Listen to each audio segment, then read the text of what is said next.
Despite Facebook's many controversies over many, many years, you have stayed. Why? And have you ever questioned that decision? My 15 years at Facebook have not been monolithic. I've loved the company. I certainly love the people at the company, and the work we do inspires me.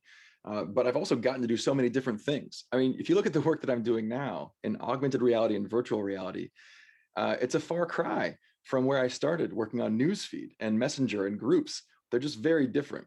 Now, Mark has, since the very beginning, argued that Facebook is making the world a better place. But now you have so many people that believe the opposite. Have you asked yourself the question, are we doing as much good as we think we are? Are we actually making the world a better place? Or is the opposite true? Yeah, no, I think the criticism that's really built up over the course of the last decade has been really fair. And I take all of that seriously and introspect on it often. For me, I definitely still believe in the fundamental good of creating tools that help people connect and give them the power to share and have a voice. But clearly, we didn't spend enough as not just Facebook, but as an entire industry time thinking about the negative externalities, the ways in which these technologies would be abused. That is, to some degree, I think, one of the great benefits that I have doing the work that I'm doing now within Facebook. I get to benefit from a global conversation about privacy, which has never been more important or more clearly articulated, a global conversation about what do we think is good about technology and what do we think is not worth the problems that it creates. And we're doing that years in advance of things like augmented reality glasses being real.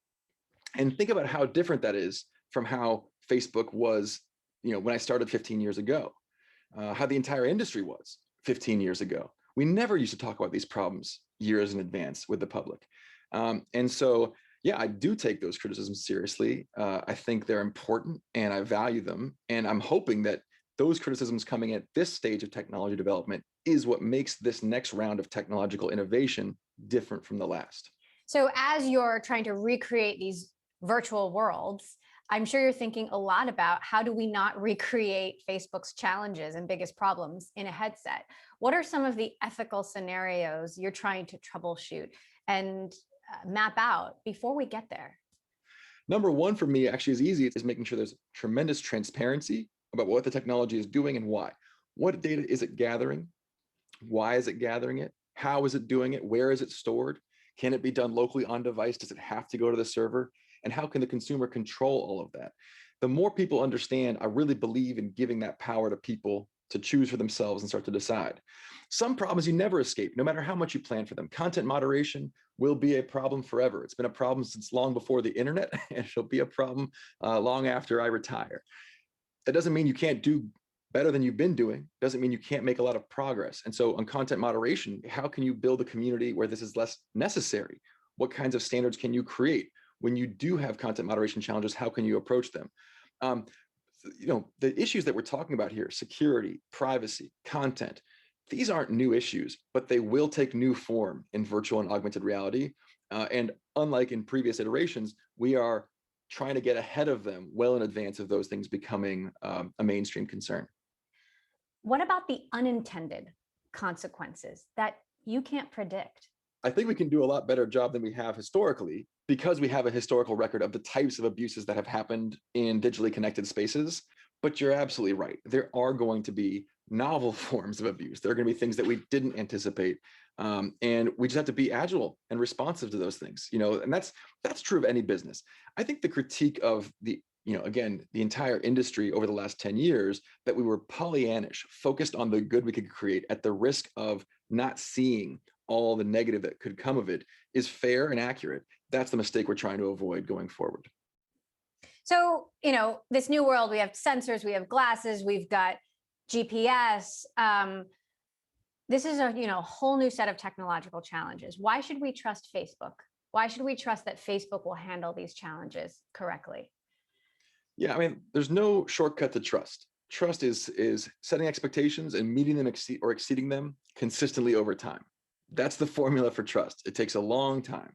And that's the work that we're doing. That's the job that I have, is to put this work out here early, have these conversations out in the open, and ensure the technology works with a sufficient degree of transparency and control that people do feel confident that they can trust it, and that it's something that's valuable enough for them to engage with it all. Has the criticism of Facebook, as somebody who's worked there for so long, has that been hard for you? Do you think it's at all unfair? Uh, yeah, I mean, it's hard, especially when you agree with it.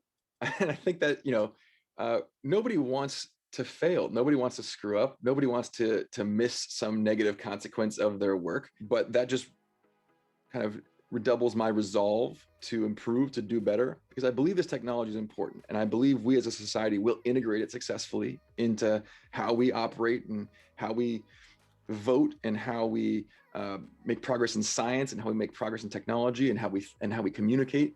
So yeah, it's not easy to have someone pointing out all of the things that you've not done as well as you'd hoped, but it shouldn't be easy. That's seems like it's correct. The system is working as intended. I am curious more broadly, what are your thoughts on tech addiction in general and the concern that we're creating a generation of people, children, parents, who are addicted to technology in a way that is unhealthy? Yeah, I bristle a little bit about the use of the term addiction here, and I realize there's debate between sociologists and psychologists on this. I having known in my family people who really struggle with addiction, I've never met anybody who went homeless because they were looking for a fix of their internet. I think there is a bit of a moral panic there, and fundamentally, my conviction is that people should have control. The individual, each person, should have the ability to set their own limits, to understand what the technology is doing. They should be in control of their own decisions. And I trust them to do that. I really do. I trust myself, I trust my kids, and I trust people, individuals in society to be able to do that. So, since you mentioned children, let's talk about the next generation. I'm sure you see a lot of potential for AR and VR as an educational tool. How will this change our children's lives? Yeah, I mean, I think there's to some degree, we haven't even integrated yet the changes that the internet has made in our children's lives. Things like, how many of us were raised in school being told, listen, you're not going to be able to just look up any information wherever you are in the world, which is totally false. I can definitely look up information almost anywhere I am in the world now.